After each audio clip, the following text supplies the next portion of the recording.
British সরকার ১ নম্বর সন্ত্রাসী বলতো ১৭৭৫ সালে।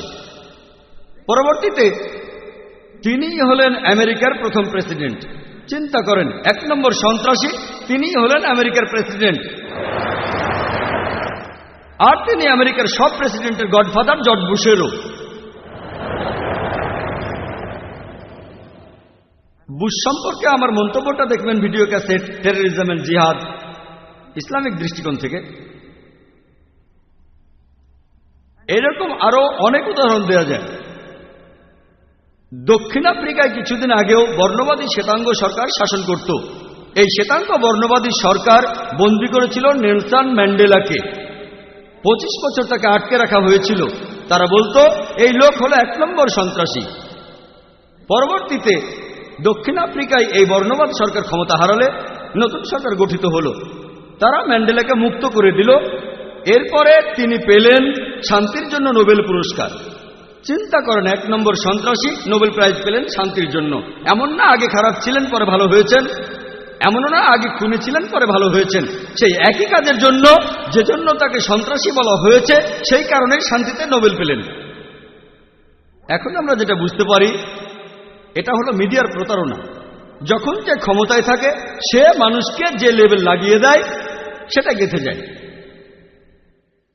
হতে পারে সত্যি বা মিথ্যা, সেটা আলাদা ব্যাপার। তারা এখন ক্ষমতায়, মিডিয়াও এখন তাদের নিয়ন্ত্রণে। তারা একজন মানুষকে যেভাবে তুলে ধরে সেই লেভেলটাই তখন সেখানে স্থায়ী হয়ে যায়। সেজন্য কোনো লেভেল দেওয়ার আগে আপনাকে এটা দেখতে হবে লোকটার এই কাজগুলোর পেছনে উদ্দেশ্যটা কি, তারপরে লেভেলটা দেন।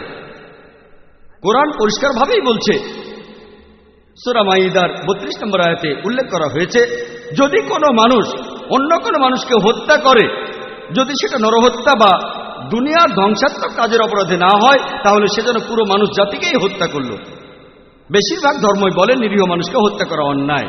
কোরআন এখানে আরেক ধাপ এগিয়ে বলছে, যদি কোনো নিরীহ মানুষকে হত্যা করো তাহলে যেন পুরো মানুষ জাতিকেই হত্যা করলে।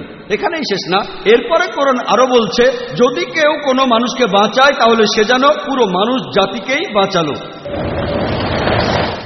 আমি বিভিন্ন ধর্মের উপর একজন ছাত্র। আমি পবিত্র কোরআন ছাড়া আর কোনো ধর্মগ্রন্থে এমন কোনো কথা দেখিনি। বেশিরভাগ ধর্মগ্রন্থই বলছে নিরীহ মানুষ হত্যা করা উচিত না। কোরআন আরেক ধাপে গিয়ে বলছে, যদি তুমি কোনো নিরীহ মানুষকে হত্যা করো তাহলে পুরো মানুষ জাতিকেই হত্যা করলে, আর যদি কোনো মানুষের জীবন বাঁচাও তাহলে পুরো মানুষ জাতিকেই বাঁচালে। তারপরও ইসলামকে তারা বলে একটা অসহিষ্ণু ধর্ম। এখানে আমি বলবো, ইসলাম একটা অসহিষ্ণু ধর্ম। ইসলাম ধর্ম অসহিষ্ণু দুর্নীতির বিরুদ্ধে, ইসলাম ধর্ম অসহিষ্ণু অন্যায়ের বিরুদ্ধে, ইসলাম একপেশে দৃষ্টিভঙ্গির বিরুদ্ধে অসহিষ্ণু, ইসলাম ধর্ম অসততার বিরুদ্ধে অসহিষ্ণু, ইসলাম ধর্ম বর্ণবাদের বিরুদ্ধে অসহিষ্ণু, ইসলাম অসহিষ্ণু অত্যাচারের বিরুদ্ধে। এটা একটা অসহিষ্ণু ধর্ম। থিওরিটিক্যালি সব দেশের সরকারই বলে যে প্রতারণা করা অন্যায়। সব দেশেরই সরকার আর সবগুলো ধর্মই বলবে যে দুর্নীতি করা অন্যায়।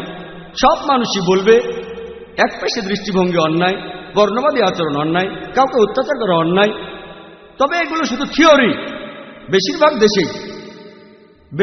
দেশেই দুর্নীতি আছে, বেশিরভাগ দেশে মানুষ প্রতারিত হচ্ছে। আর ইসলাম ধর্ম এইসব কাজ, এইসব অন্যায়ের বিরুদ্ধে।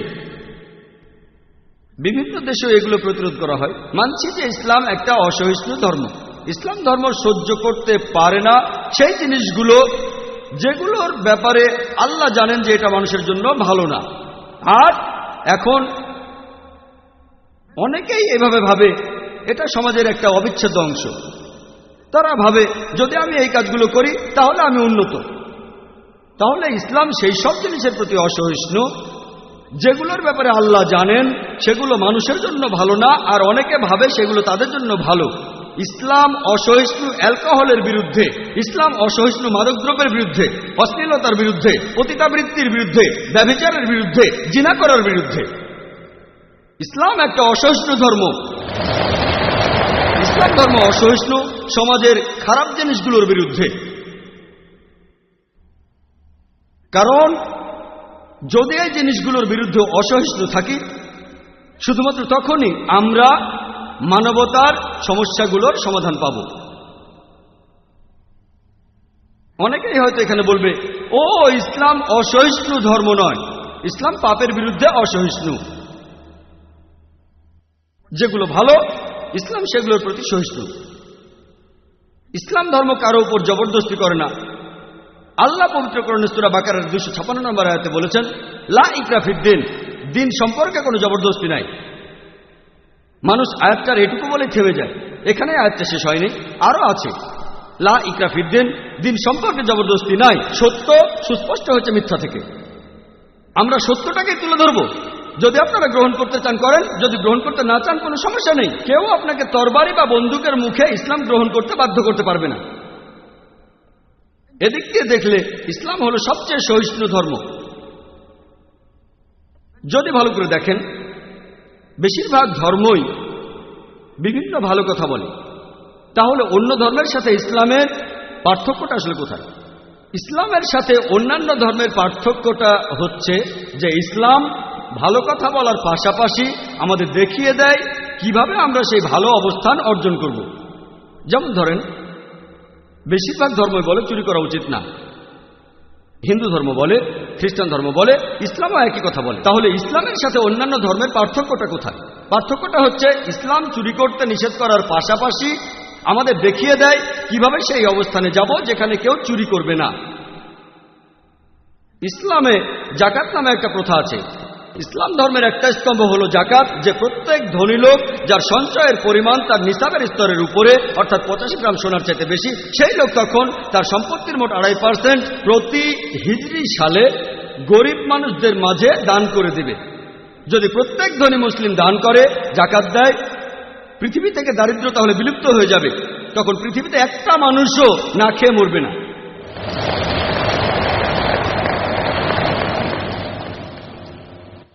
যদিও এভাবে একটা মানুষও না খেয়ে মরবে না, তারপরও কিছু মানুষ থাকবে যারা তখনও চুরি করবে, সহজে বড়লোক হওয়ার জন্য, তাদের অন্যায় আশা পূরণের জন্য। ইসলাম এটারও একটা সমাধান দিয়েছে। জাকাতের পর আল্লাহ তাআলা পবিত্র কোরআনে বলেছেন, সূরা মাইদার 38 নম্বর আয়াতে উল্লেখ করা হয়েছে, কোন চোর হোক সে পুরুষ বা নারী, চুরি করলে তার হাত কেটে ফেলো। আল্লাহ তাআলার পক্ষ হতে এটাই আদর্শ দণ্ড। অমুসলিমরা বলবে হাত কেটে ফেলবেন। এই একবিংশ শতাব্দীতে ইসলাম একটা বর্বর ধর্ম, একটা নিষ্ঠুর জীবন দর্শন। আর তারা ভাবে সৌদি আরবের লোকজনদের মধ্যে প্রতি 2 জনে 1 জন, এই লোকগুলো মনে করে প্রতি 2 জনে 1 জন লোকের হাত সেখানে কাটা। আমি সৌদি আরবে বেশ কয়েকবার গিয়েছি, 20-30 বারেরও বেশি হবে। আমি সেখানে এমন একজন মানুষকেও দেখিনি যার হাত কেটে ফেলা হয়েছে।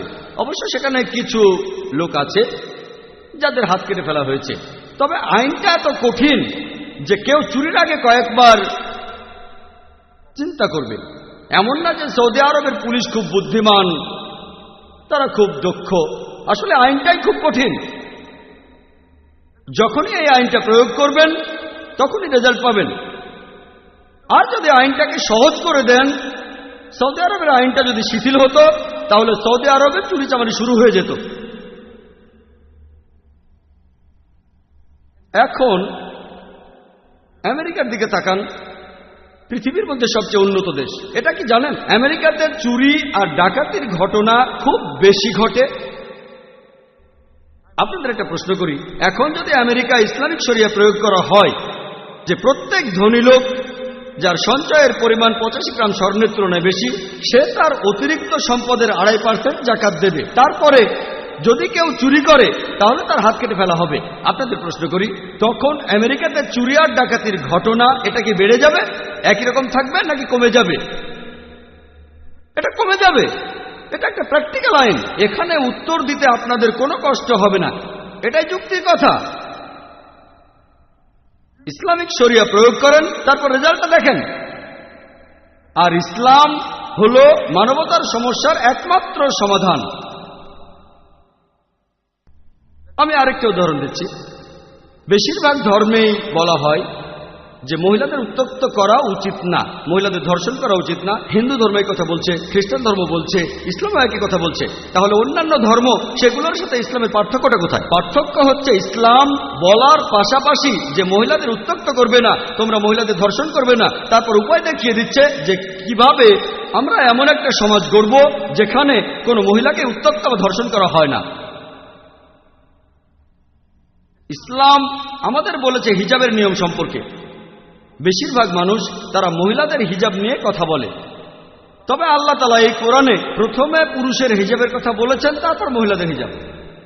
আল্লাহ পবিত্র কোরআনে বলেছেন, সূরা নূরের 30 নম্বর আয়াতে উল্লেখ করা হয়েছে, মুমিন পুরুষদেরকে বলো, তারা যখন কোনো মহিলাদের দিকে তাকায় তখন মাথায় কুচিন্তা আসলে, মাথায় বাজে চিন্তা আসলে সে যেন দৃষ্টি নিচু করে।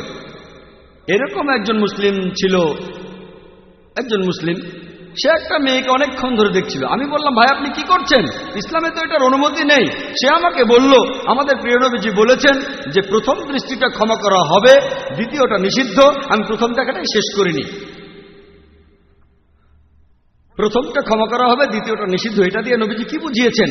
তার মানে এই না যে আপনি 10 মিনিট একটা মেয়ের দিকে তাকিয়ে থাকবেন আর বলবেন আমার প্রথম দেখাটাই শেষ করতে পারিনি। নবীজি বলেছেন যে অনিচ্ছাকৃত ভাবে যদি কোনো মেয়ের দিকে তাকান, সেদিকে আবার তাকাবেন না, দ্বিতীয়বার তাকে দেখবেন না। পরের আয়াতে বলা হয়েছে মহিলাদের হিজাবের কথা। আল্লাহ পবিত্র কোরআনে সূরা নূরের 31 নম্বর আয়াতে বলেছেন, আল্লাহ বলেছেন, আর মুমিন নারীদেরকে বলো তারা দৃষ্টি সংযত করবে, লজ্জাস্থান হেফাজত করবে। সাধারণত যে অংশ দেখা যায় সেটা ছাড়া যেন তাদের সৌন্দর্য প্রকাশ না করে। তারা যেন মাথায় কাপড় দেয়, বক্ষদেশ আবৃত করে। তারা তাদের সৌন্দর্য প্রকাশ করবে শুধুমাত্র তাদের বাবা, তাদের ভাই, স্বামী, এমন কিছু নিকটাত্মীয়ের সামনে, সেই সব পুরুষের সামনে যাদেরকে বিয়ে করতে পারবে না।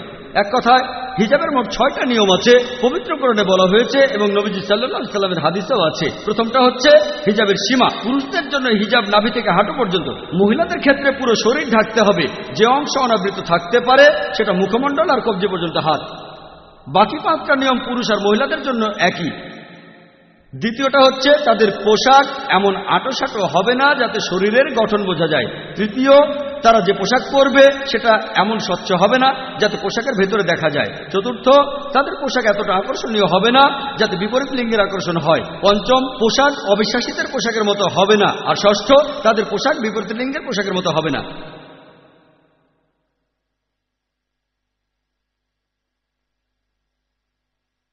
কোরআন বলছে, সূরা আহজাবের 59 নম্বর আয়াতে উল্লেখ করা হয়েছে, হে নবী, তোমার স্ত্রীদের বলো, কন্যাদের বলো আর মুমিন নারীদের বলো যে তারা যখন বাইরে যাবে তখন যেন তারা চাদর পরে নেয়, তারা যেন ওভারকোট পরে যাতে করে তাদের সবাই চিনতে পারে, ফলে তাদেরকে উত্ত্যক্ত করবে না। কোরআন বলছে মহিলাদের জন্য হিজাবের ব্যবস্থা করা হয়েছে যাতে করে তাদেরকে সবাই চিনতে পারে আর কেউ যেন তাদের উত্ত্যক্ত না করে।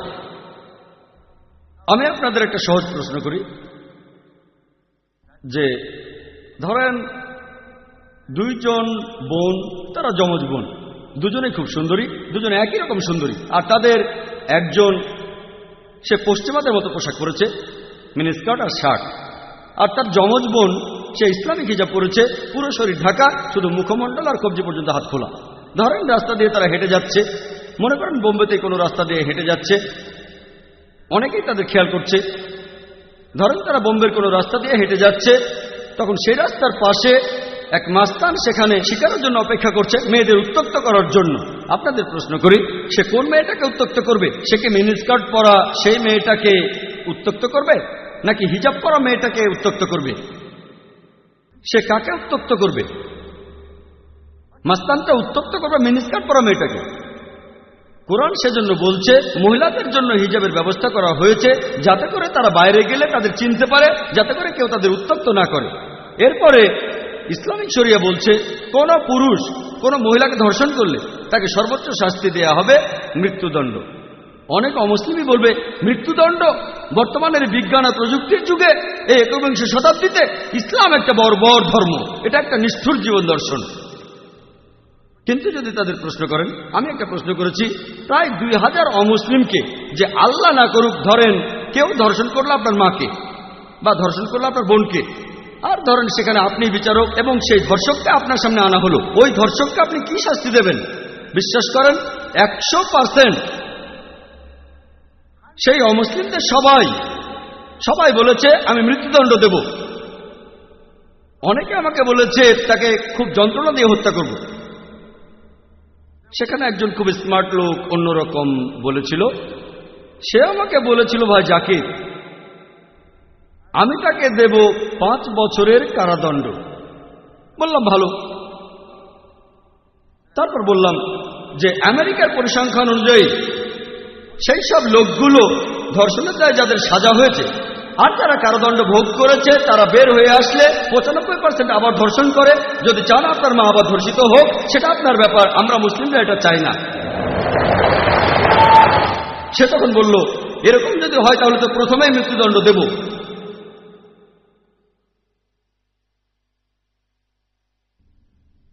বর্তমানে আমেরিকা হচ্ছে পৃথিবীর সবচেয়ে উন্নত দেশ। আপনারা কি জানেন যে আমেরিকাতে ধর্ষণের সংখ্যা খুব বেশি? শুধুমাত্র FBI এর 90 সালের পরিসংখ্যানই বলছে প্রতিদিন 1756 জন ধর্ষিত হয়েছে। এরপর 96 সালের পরিসংখ্যান, সেটা বলছে যে গড়ে প্রতিদিন 2713 জন মহিলা ধর্ষিত হয়েছে। তার মানে আমেরিকায় প্রতি 32 সেকেন্ডে একজন মহিলা ধর্ষিত হয়েছে। আমরা এই অনুষ্ঠানে আছি প্রায় 1.5 ঘন্টা।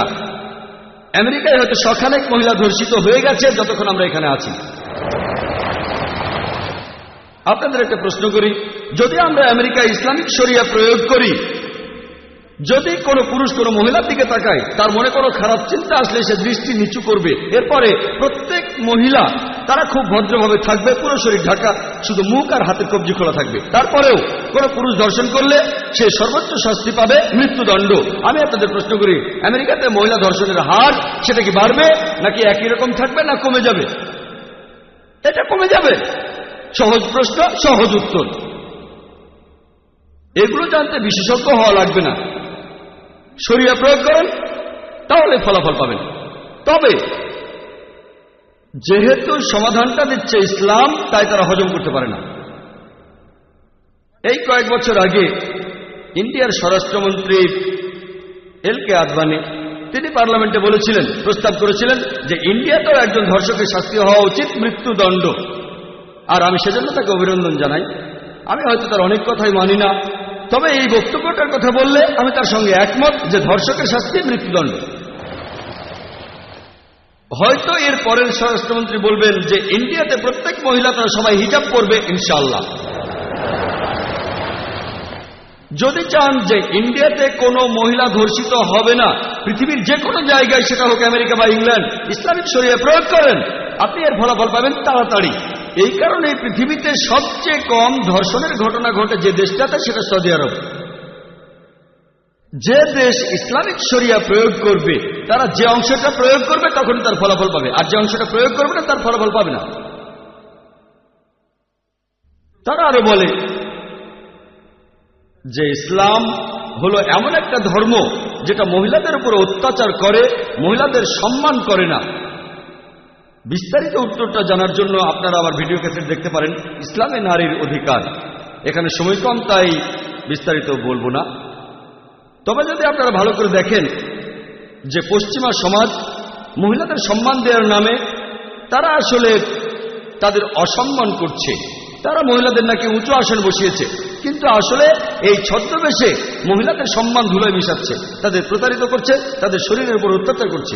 পশ্চিমা বিশ্ব মহিলাদের উঁচু অবস্থানে বসানোর কথা বললেও আসলে তাদের নিচে নামিয়ে দিয়েছে, তাদেরকে বানিয়েছে উপপত্নী, রক্ষিতা আর আমোদ প্রমোদের সঙ্গী। মহিলারা মনোরঞ্জন করে তাদের, যারা রয়েছে আর্ট আর কালচারের রঙিন পর্দার পেছনে। এইসব আর্ট কালচার আর নারী স্বাধীনতার নামে পশ্চিমা বিশ্ব কি করছে দেখেন। আমাদের মেয়েদের বিক্রি করছে, আমাদের মায়েদের বিক্রি করছে, আমাদের বোনদের বিক্রি করছে। আর ইন্ডিয়া, আপনারা দেখবেন যে পশ্চিমা বিশ্ব যেটা করছে, ইন্ডিয়ার সেটা শুরু করে দিয়েছে। ভালো কাজে অনুসরণ করলে কোনো আপত্তি নেই। আমি যখন স্কুলে ছিলাম 20 বছরেরও বেশি সময় আগে, বেশিরভাগ নিউজ পেপারেই অশ্লীল ছবি থাকতো না। তখনকার পেপারে দেখা যেত অশ্লীল ছবি কম থাকতো, কিন্তু এখন আপনারা যে কোনো নিউজ পেপার দেখেন, হোক leading news paper, daily news paper, তাদের বেশিরভাগ প্রায় সবগুলো পেপারে অশ্লীল ছবি দেখবেন। এমনকি খেলার পাতাতেও সেখানে কি দেখবেন? ফুটবল স্টার তার গার্লফ্রেন্ডের সাথে। গার্লফ্রেন্ডের সাথে ফুটবলের কি সম্পর্কটা? পেপারে কাটতি বাড়াতে চায়, নারী স্বাধীনতা। রোনালদিনহো আরো কি যেন নাম, আমি ফুটবল স্টারদের তেমন নাম জানি না, তার গার্লফ্রেন্ডের সাথে ছবি। ক্রিকেটারদের ছবি দেখবেন, সেখানেও তাদের গার্লফ্রেন্ড। তাহলে এমনকি খেলার পাতাতেও মেয়েদের ছবি যেখানে থাকবে না, সেখানে গার্লফ্রেন্ডদের ছবি থাকবে। অনেক নিউজ পেপারে দেখবেন, আর অনেক পেপারে বিশেষ সংখ্যা থাকে। বিশেষ সংখ্যা যেমন টাইমস অফ ইন্ডিয়া সবচেয়ে বিখ্যাত নিউজ পেপার, পৃথিবীর মধ্যে ইংরেজি ভাষায় সর্বাধিক বিক্রি হওয়া নিউজ পেপার, পৃথিবীর মধ্যে সবচেয়ে বেশি বিক্রি হওয়া পেপার। এর বিশেষ সংখ্যা হল বোম্বে টাইমস। আর বোম্বের মানুষজন জানে যে বোম্বে টাইমস কি কথা বলতে পারে, বিশেষ করে 3 নম্বর পৃষ্ঠায়। এটা তাদের কৌশল, আমি এটা মানছি। এই কৌশলে কাজ করে ইন্ডিয়া টাইমসের বিক্রি বেড়ে গেছে। আমি শুধুমাত্র টাইমস অফ ইন্ডিয়ার সমালোচনাই করছি না, এই পত্রিকাটার নাম বলছি কারণ আমি এটা প্রত্যেকদিন পড়ি। অন্য যে কোনো নিউজ পেপার নিয়ে বলেন, DNA, Hindustan Times, Indian Times, উপরে বা নিচে কম বা বেশি আপনারা ছবি দেখবেন অর্ধনগ্ন মহিলাদের। নারী স্বাধীনতার নামে এইসব হচ্ছে। আমি একদিন আমার হকারকে বললাম যে পেপার দিয়ে যায়, আমাকে তুমি শুধু টাইমস অফ ইন্ডিয়া দিয়ে যাবে, বোম্বে টাইমস আর কখনো দেবে না। সে বলল, স্যার এটা তো ফ্রি। ফ্রি? এটা ফ্রি পাচ্ছেন আপনি? বললাম এরপরে বোম্বে টাইমস দিলে তোমাকে টাকা দেব না। তার কথা হলো এটা ফ্রি। চিন্তা নেই স্যার, এটা তো ফ্রি। আমি বলছি লাগবে না, আমাকে শুধু নিউজ পেপারটা দেবে। এটা বলেছিলাম কয়েক বছর আগে। কিন্তু এখন মেইন নিউজ পেপারেও দেখবেন বিভিন্ন মহিলার ছবি, হোক সেটা খেলার খবরে অথবা আন্তর্জাতিক খবরে অথবা একেবারে প্রথম পাতায়, সব জায়গাতে মহিলাদের ছবি দেখবেন। আর সেজন্য নিউজ পেপারগুলোর কাটতিও বেড়ে গেছে। এগুলো করা হয় নারী স্বাধীনতার দোহাই দিয়ে, আর্ট আর কালচারের দোহাই দিয়ে। বিভিন্ন অ্যাডে আপনারা দেখবেন বেশিরভাগ অ্যাডেই মহিলা থাকে। যদি আপনারা মোটরসাইকেলের অ্যাড দেখেন, হোক সেটা ইন্ডিয়া বা অন্য কোনো দেশে, কতজন মহিলা মোটরসাইকেল চালায়? কতজন? পার্সেন্টেজে 1%-এরও কম। ইন্ডিয়াতে 1%-এরও কম, আর অন্যান্য দেশেও। কিন্তু দেখবেন মোটরসাইকেলের অ্যাডে অবশ্যই মহিলা থাকবে। কি জন্য? একবার আমি শুনেছিলাম যে খুব বিখ্যাত বিএমডব্লিউ এর অ্যাড। বিএমডব্লিউ এর অ্যাড খুব বিখ্যাত। বিএমডব্লিউ গাড়ি, এটা মার্সিডিজ বেঞ্জের মতো এই দামি গাড়ি। কম বয়সীদের জন্য বিএমডব্লিউ খুব প্রিয়। এর পিকআপ ভালো, অনেক দ্রুত চলে। একবার শুনেছিলাম যে বিএমডব্লিউ গাড়ির একটা অ্যাডে গাড়ির সামনে একটা মেয়ে বিকিনি পরে দাঁড়িয়ে আছে গাড়ির সামনে, আর লেখা আছে এখনই একে চালানো শুরু করুন। মেয়েটাকে না গাড়িটাকে? এটা আপনারা কি করছেন? বিক্রি করছেন আপনার মেয়েদের, মায়েদের, বোনদের। ইসলাম এইরকম কোন নারী স্বাধীনতায় বিশ্বাস করে না। যদি আপনি বলেন এটাই হলো নারী স্বাধীনতা, তাহলে এটার কোনো প্রয়োজন নেই।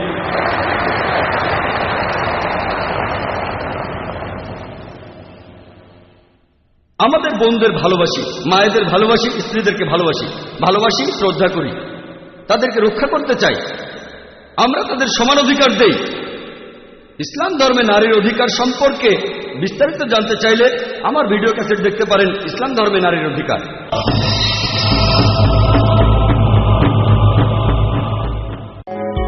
বাবা, ইউ আর রিয়েলি গ্রেট। তোমার সিদ্ধান্তই সঠিক। সন্তানকে আইআইইউসি ঢাকা ক্যাম্পাসে ভর্তি করে আমি নিশ্চিন্ত। আপনার সোনামণির জন্য মাল্টিমিডিয়া পিসির আরও উপহার, সহজ কোরআন শিক্ষা, মাতৃভাষায় কোরআন শিক্ষা, সহজ উপায়ে নামাজ শিখি, সহজ উপায়ে পড়তে শিখি, আনন্দের মাঝে পড়া শিখি, ছোট্ট মণিদের ইংরেজি শিক্ষা ও আকর্ষণীয় ডাবিংকৃত কার্টুন অনাথ শিশু সিম্বার গল্প।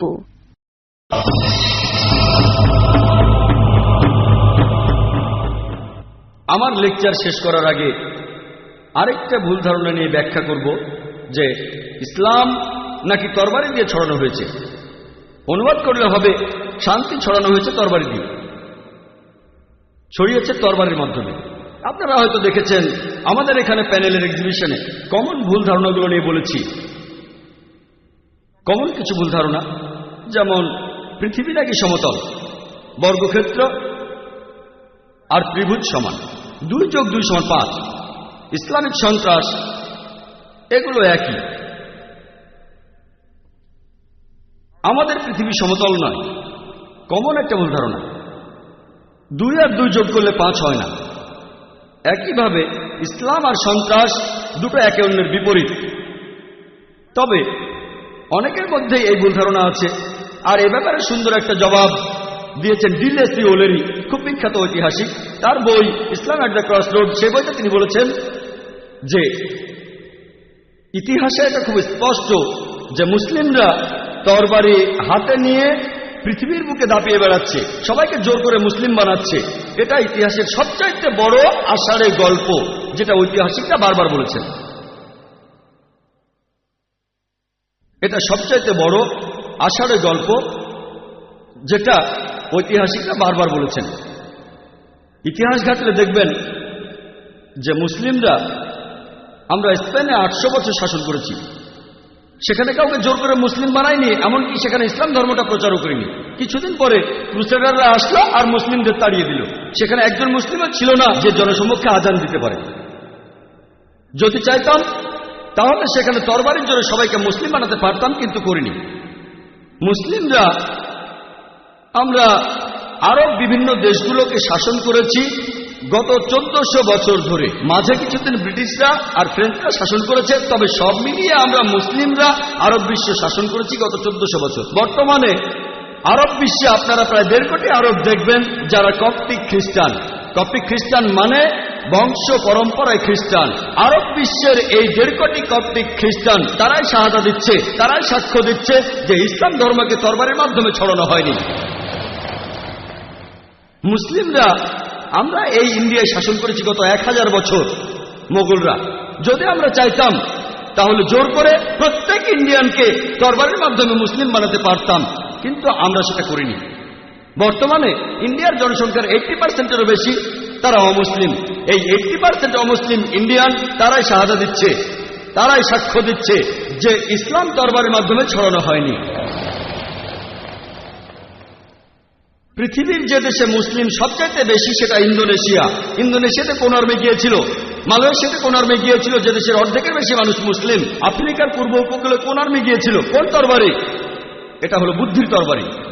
আল্লাহ পবিত্রকরণে বলেছেন, সূরা নাহলের 125 নম্বর আয়াতে উল্লেখ করা হয়েছে, উদু ইলা সাবিলি রাব্বিকা বিল হিকমা ওয়াল মাউইজাতিল হাসানা ওয়াজাদিলহুম বিল্লাতি আহসান। মানুষকে তোমার প্রতিপালকের পথে আহ্বান করা হিকমত ও সদুপদেশ দ্বারা তাদের সাথে তর্ক করো আর যুক্তি দেখাও সবচাইতে উত্তম আর গ্রহণযোগ্য পন্থায়।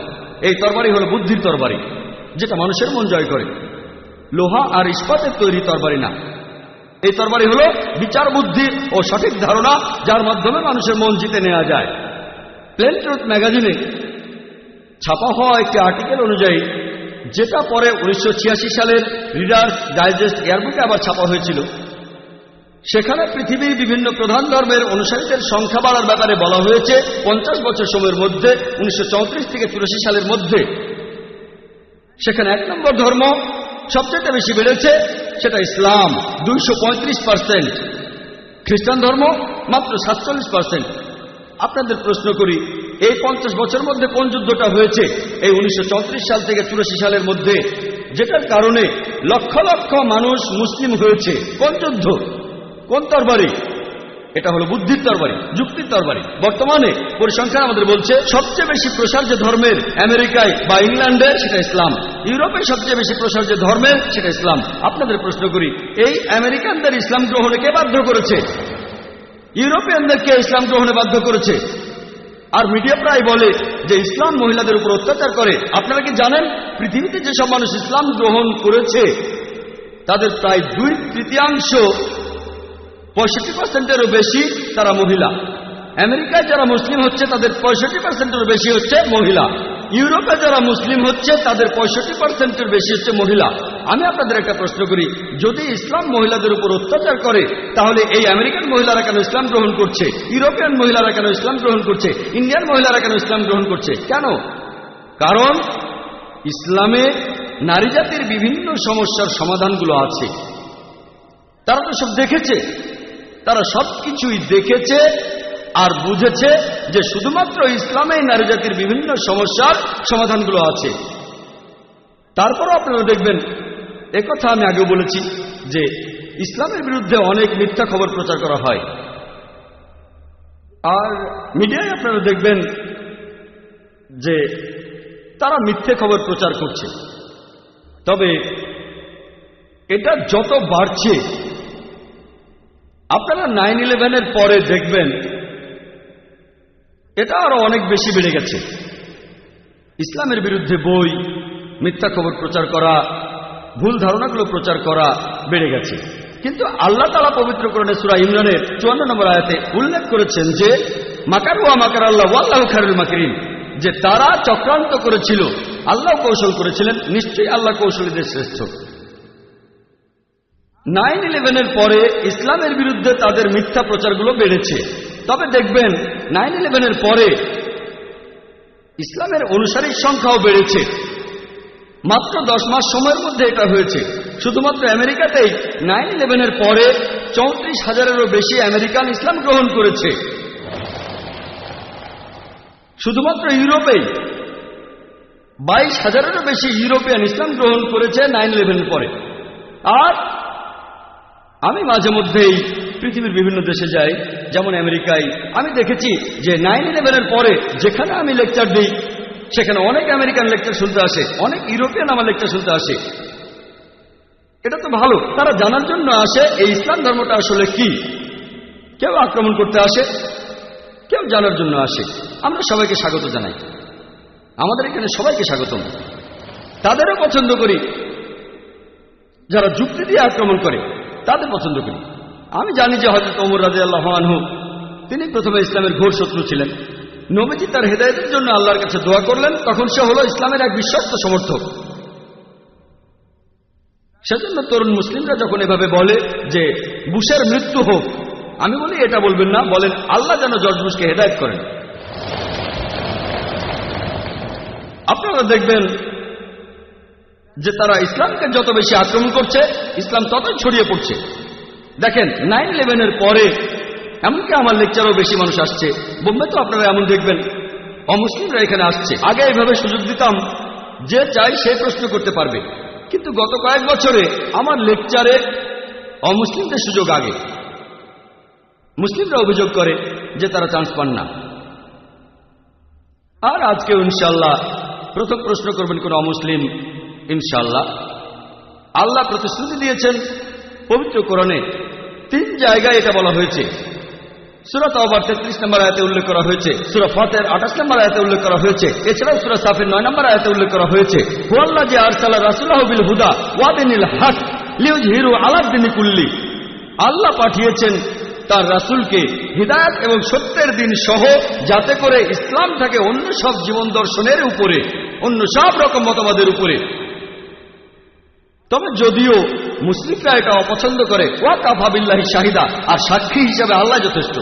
এই দিন, বিশ্ব শান্তির এই ধর্ম, আল্লাহ তাআলার কাছে আত্মসমর্পণ করা, এটাই হচ্ছে মানুষ জাতির যাবতীয় সমস্যাগুলোর একমাত্র সমাধান। আমার লেকচার শেষ করার আগে পবিত্র কোরআন থেকে একটা উদ্ধৃতি দেব। সূরা আল ইমরানের 19 নম্বর আয়াতে উল্লেখ করা হয়েছে যে ইন্নাদ-দীনা ইনদাল্লাহিল ইসলাম।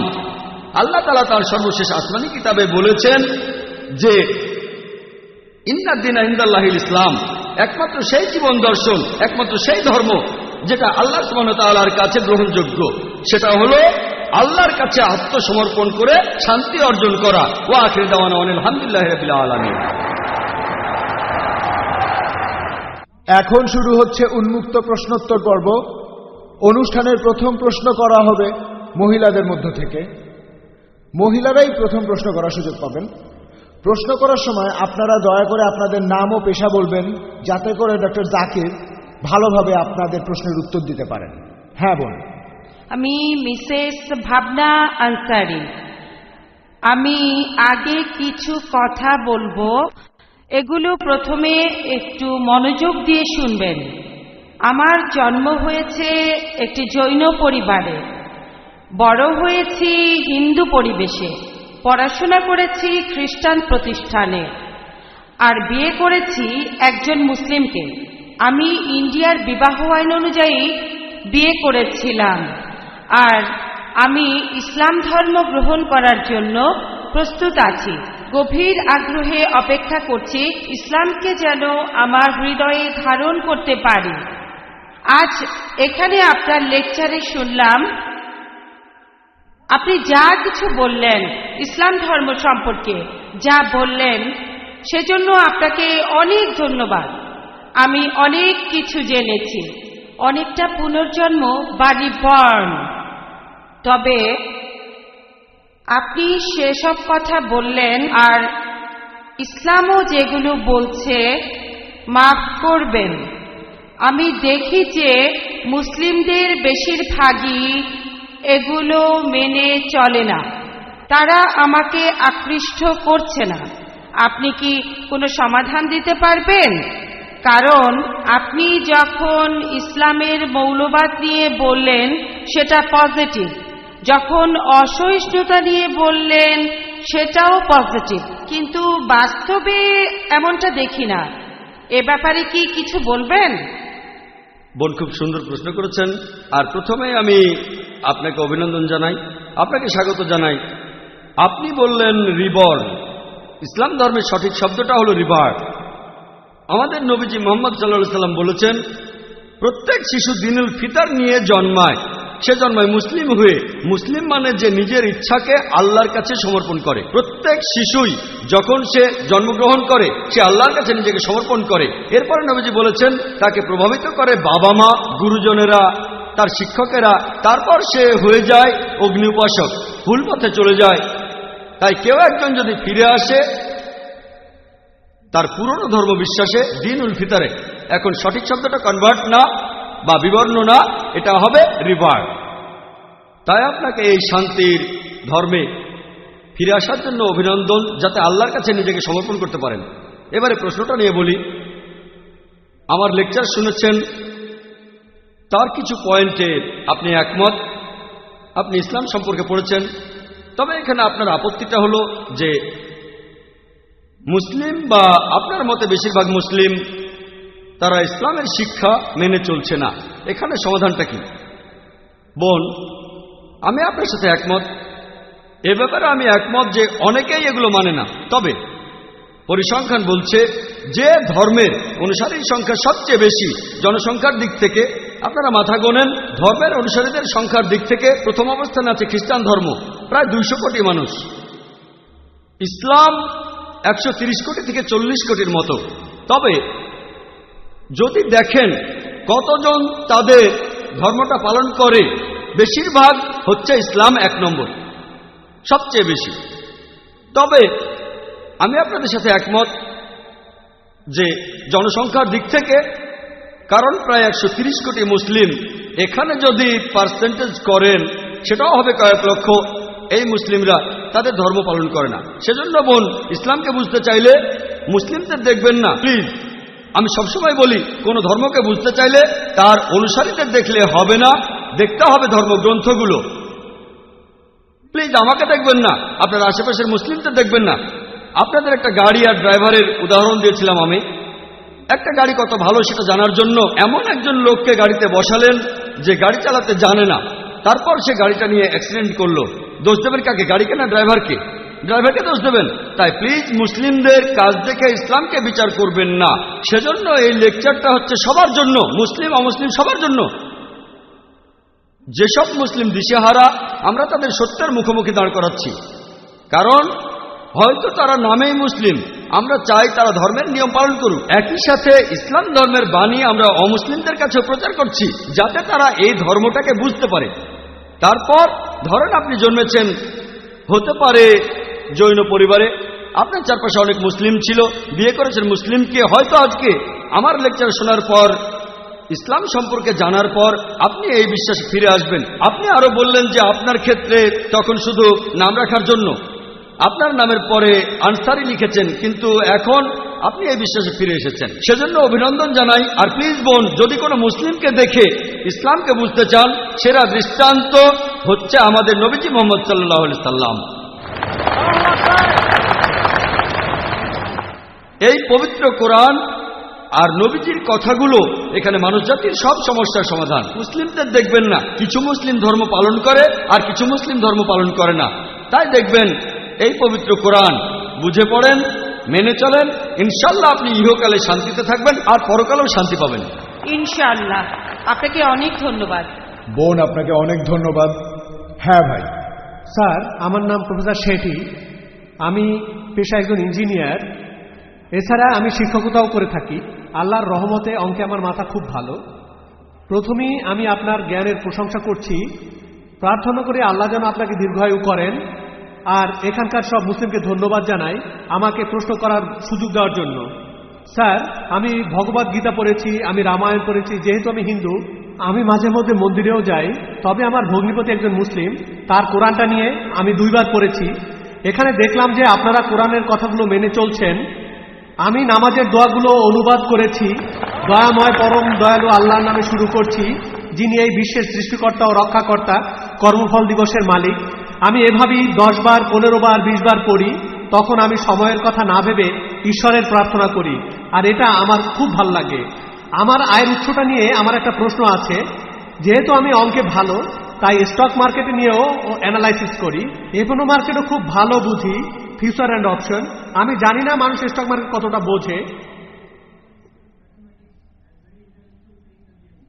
যেহেতু আমি অনেক হিসাব করে ইনভেস্ট করি, তাই সবসময় আমার কিছু লাভ থাকে। মাসে শেষ বেশ ভালো করি। এটা একটা অঙ্কের খেলা, যেটা সব মানুষ বোঝে না। এভাবে আয় করার অনুমতি কি আছে?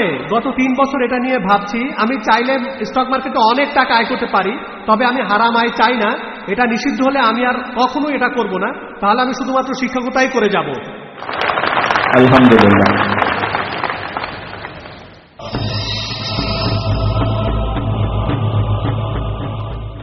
স্যার, আমার নাম প্রফেসর শেঠি। আমি পেশা একজন ইঞ্জিনিয়ার। এছাড়া আমি শিক্ষকতাও করে থাকি। আল্লাহর রহমতে অঙ্কে আমার মাথা খুব ভালো। প্রথমেই আমি আপনার জ্ঞানের প্রশংসা করছি। প্রার্থনা করি আল্লাহ যেন আপনাকে দীর্ঘায়ু করেন। আর এখানকার সব মুসলিমকে ধন্যবাদ জানাই আমাকে প্রশ্ন করার সুযোগ দেওয়ার জন্য। স্যার, আমি ভগবদ গীতা পড়েছি, আমি রামায়ণ পড়েছি। যেহেতু আমি হিন্দু, আমি মাঝে মধ্যে মন্দিরেও যাই। তবে আমার ভগ্নিপতি একজন মুসলিম, তার কোরআনটা নিয়ে আমি 2 বার পড়েছি। এখানে দেখলাম যে আপনারা কোরআনের কথাগুলো মেনে চলছেন। আমি নামাজের দোয়াগুলো অনুবাদ করেছি। দয়াময় পরম দয়ালু আল্লাহর নামে শুরু করছি, যিনি এই বিশ্বের সৃষ্টিকর্তা ও রক্ষাকর্তা, কর্মফল দিবসের মালিক। আমি এভাবেই 10 বার, 15 বার, 20 বার পড়ি। তখন আমি সময়ের কথা না ভেবে ঈশ্বরের প্রার্থনা করি, আর এটা আমার খুব ভাল লাগে। আমার আয়ের উৎসটা নিয়ে আমার একটা প্রশ্ন আছে। যেহেতু আমি অঙ্কে ভালো, তাই স্টক মার্কেটে নিয়েও অ্যানালাইসিস করি। এখনো মার্কেটও খুব ভালো বুঝি, ফিউচার অ্যান্ড অপশন। আমি জানি না মানুষ স্টক মার্কেট কতটা বোঝে। যেহেতু আমি অনেক হিসাব করে ইনভেস্ট করি, তাই সবসময় আমার কিছু লাভ থাকে। মাসে শেষ বেশ ভালো করি। এটা একটা অঙ্কের খেলা, যেটা সব মানুষ বোঝে না। এভাবে আয় করার অনুমতি কি আছে? গত 3 বছর এটা নিয়ে ভাবছি। আমি চাইলে স্টক মার্কেটে অনেক টাকা আয় করতে পারি, তবে আমি হারাম আয় চাই না। এটা নিষিদ্ধ হলে আমি আর কখনো এটা করব না। তাহলে আমি শুধুমাত্র শিক্ষকতাই করে যাব।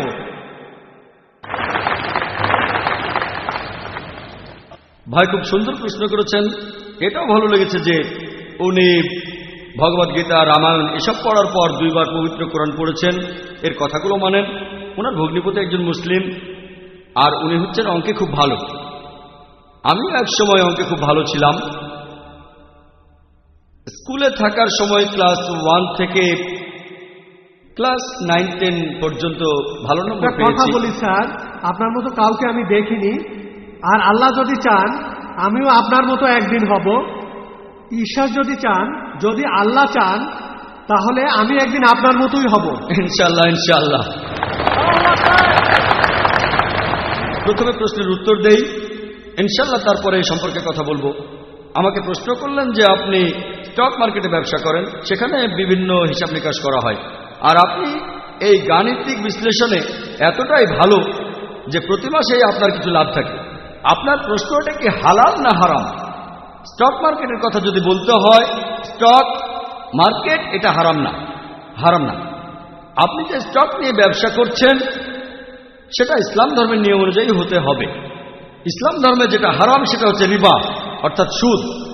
পবিত্র কোরআনে সব মিলিয়ে 8 জায়গায় বলা হয়েছে। আল্লাহ তাআলা বলছেন রিবা হচ্ছে হারাম। সূরা ইমরানের 130 নম্বর আয়াতে উল্লেখ করা হয়েছে, সূরা নিসার 161 নম্বর আয়াতে আছে, সূরা বাকারার 275 নম্বর আয়াতে 3 বার বলা হয়েছে, সূরা বাকারার 276 নম্বর আয়াতে, এছাড়াও সূরা বাকারার 278 নম্বর আয়াতে আছে, বলা হয়েছে তোমরা আল্লাহকে ভয় করো আর সুদের বকেয়াটা ছেড়ে দাও। তোমরা যদি সুদের বকেয়াটা ছেড়ে না দাও, সূরা বাকারার 279 নম্বর আয়াতে আল্লাহ বলছে আল্লাহ ও তার রাসূলের সাথে যুদ্ধের প্রস্তুতি নাও, আল্লাহ ও তার রাসূল। তাহলে সুদের কারবার করা হারাম। তবে শেয়ার মার্কেট, এখানে ইসলামের কিছুটা নিয়ম মেনে চলা হয়, সেখানে লাভ বা ক্ষতি হতে পারে। শেয়ার মার্কেটে ব্যাংক থেকে লোন দেওয়ার ব্যাপারে আমরা তখন অংশীদার হই, কারণ ব্যাংকিং সিস্টেমে ধনী লোক আরো ধনী হয়, গরিব মানুষ আরো গরিব। এভাবে সমাজে নতুন কালচার দেখা, যেমন মেয়েদের টিজ করা, তারপর বিভিন্ন জুয়ার আখড়া, মদ খাওয়ার বার। ইসলামের নিয়মটা আলাদা, ইসলাম ধর্ম একটু আলাদা। তাহলে ইসলাম আমাদের লাভ করতে উৎসাহিত করে। স্টক মার্কেটে আপনি কি করেন? শেয়ার কেনেন। এভাবে আপনি সেই কোম্পানির সদস্য হয়ে গেলেন, হোক 1%, 10%, 0.1%, 0.01%।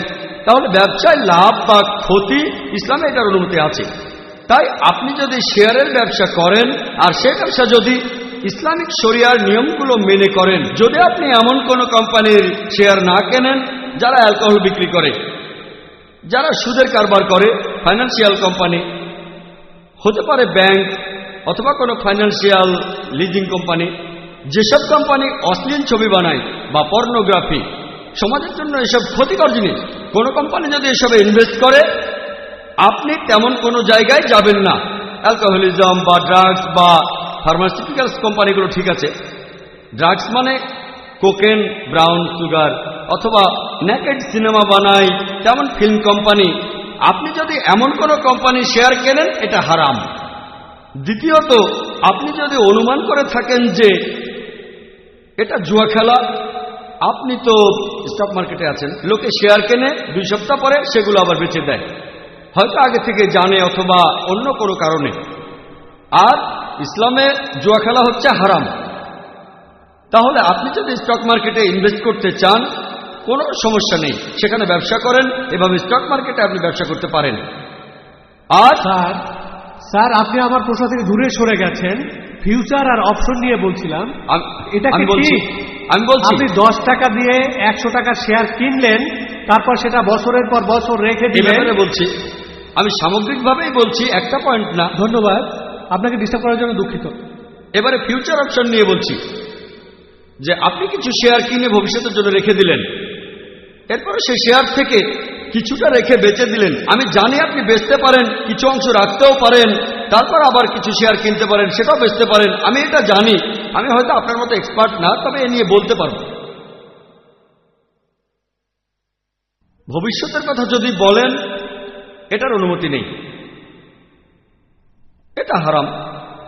মার্জিন ট্রেডিং, যেটা দেখবেন রিয়েল এস্টেট ব্যবসায়, আপনি 10%-এ কিনলেন, সেটার দাম বেড়ে গেল, কারণ কোনো ফ্ল্যাট কিনতে গেলে টাকা দেবেন কিস্তিতে, কিস্তির মেয়াদ 2 বছর, এখন 10% দিলেন, পরে 20%, তারপর দাম বাড়লো, আপনি বেচে দিলেন, ঠিক আছে।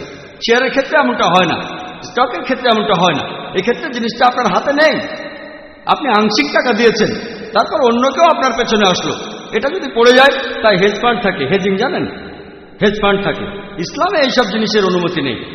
তবে পিওর স্টক, যদি সেটাই আপনার ব্যবসা হয়ে থাকে, সেটা ইসলামিক হলে অনুমতি আছে।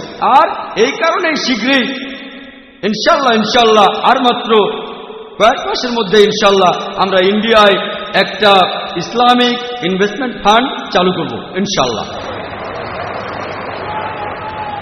সেখানে আমরা সবাইকে সুযোগ দিতে চাই, কারণ অনেক মুসলিমই জানে যে রিবা হারাম বা সুদ হারাম, কিন্তু তাদের সামনে কোনো উপায় নেই।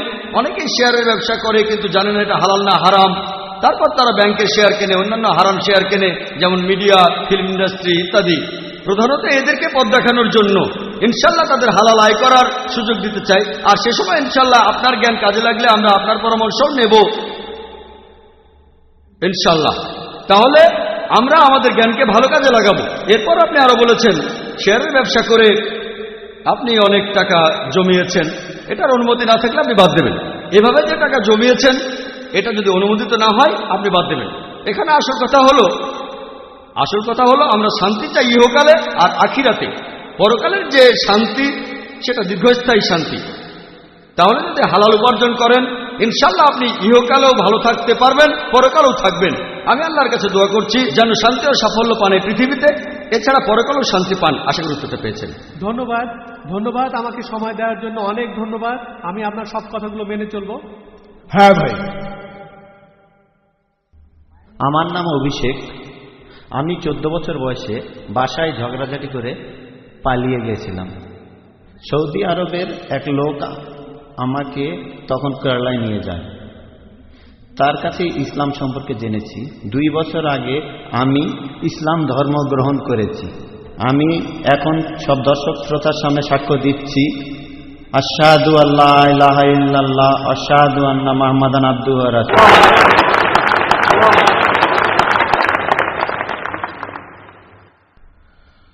আপনার প্রশ্নটা, আপনি কি কোনো প্রশ্ন করবেন? না স্যার। ডক্টর জাকির কিছু বলবেন? হ্যাঁ ভাই, আপনাকে অভিনন্দন জানাই, আপনাকে স্বাগত জানাই এই শান্তির ধর্মে। আর আপনিও সাক্ষী দিতে পারেন যে সৌদিরা তরবারি ব্যবহার করেনি। আপনাকে কি জোরজবস্তি করা হয়েছিল? না। জোরজবস্তি না। বা বন্দুক? না, আমি স্বেচ্ছায় মাশাআল্লাহ। মুসলিম হয়েছি। মাশাআল্লাহ, উনি স্বেচ্ছায় মুসলিম হয়েছেন। আপনাকে কোরআনের একটা অনুবাদ দিতে চাই। আপনি কি স্টেজে আসবেন? আমি পেয়েছি। আপনি একটা পেয়েছেন, খুব ভালো, মাশাআল্লাহ। আমি এখানে প্রথম লেকচার দিয়েছিলাম 8 দিন আগে। সেদিন এক বোন ইসলাম গ্রহণ করেছিলেন। আমি তার চেহারাটা দেখতে পাইনি। আমি শুধু বাম দিকের মাইকের প্রশ্নকারী চেহারাটা দেখতে পাই, বাম দিকের মাইক আর কাউকে দেখতে পাই না। প্রথম দিনের সেই মহিলাকেও আমি দেখিনি। আর শনিবারে IBS এ প্রশ্ন করলো গোয়েন্দারা যে সেই মহিলা কোথায়। বললাম আমি তো তাকে চিনি না। আপনারা হয়তো টিভিতে তাকে দেখেছেন, এখানে অনেক মানুষ আছেন, টেলিভিশনে দেখলে হয়তো সেই মহিলাকে আপনারা দেখতে পারেন। আপনি এখানে সাক্ষ্য দিতে পারেন যে আপনাকে জবরদস্তি করা হয়নি। এখানে জবরদস্তি করা যায় না, মুসলিম বানানো যায় না। স্বেচ্ছায় করলে হতে পারে।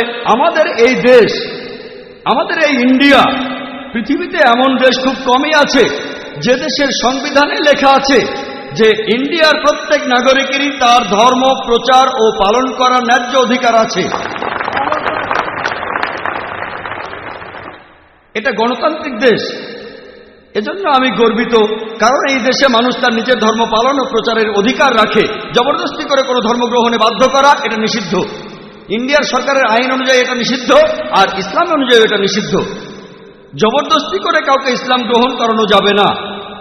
আপনি তাকে বোঝান, সে যদি বোঝে তাহলে খুব ভালো, আর রাজি না হলেও কোনো সমস্যা নেই। তবে কিয়ামতের দিন আমি আল্লাহর কাছে এই কথা বলতে পারবো যে আমি আপনাদের মাঝে ধর্ম প্রচার করেছি। ইসলাম গ্রহণ করার জন্য আপনাকে ধন্যবাদ, অনেক ধন্যবাদ। এবারের প্রশ্ন মহিলাদের মধ্যে। গুড ইভিনিং স্যার, আমি ডক্টর পূজা, পেশায় ফিজিওথেরাপিস্ট। স্যার, আপনি আপনার লেকচারে এই কথাগুলো বলেছিলেন, আমি সেগুলো আরেকবার বলছি। আপনি বলেছেন যে সব মুসলিম যদি চরমপন্থী হয় তাহলে মানুষের সমস্যাগুলোর সমাধান হবে। আমি ছোট একটা কারেকশন করেছি, আপনার চাইতে আমি অনেক ছোট, সেজন্য ক্ষমা চাইছি। তবে আমার কাছে মনে হয় যে আপনি যদি এভাবে বলতেন তাহলে কথাটা আরো গ্রহণযোগ্য হতো। যদি সব মানুষ চরমপন্থী হয় তাহলে মানুষের সমস্যাগুলোর সমাধান হবে। হতে পারে সেই মানুষ মুসলিম বা হিন্দু বা খ্রিস্টান বা অন্য ধর্মের। ডক্টর পূজা খুব সুন্দর প্রশ্ন করেছেন। আমি ভুল বলে থাকলে সেটা স্বীকার করতে কোনো আপত্তি নেই। এই প্রশ্নোত্তর পর্বটা সেজন্যই, যদি বলি 2 + 2 = 5, আপনি শুধরে দিতে পারেন যে 5 না 4। আমি একজন মানুষ, আমি কম্পিউটার না, আর আমারও ভুল হতে পারে। সেজন্য প্রশ্নোত্তর পর্বের ব্যবস্থা করা হয়েছে। কিন্তু আপনার মন্তব্যটা সম্পর্কে বলি, আমি বলেছি সবাই যদি চরমপন্থী মুসলিম হয় সব সমস্যার সমাধান হবে।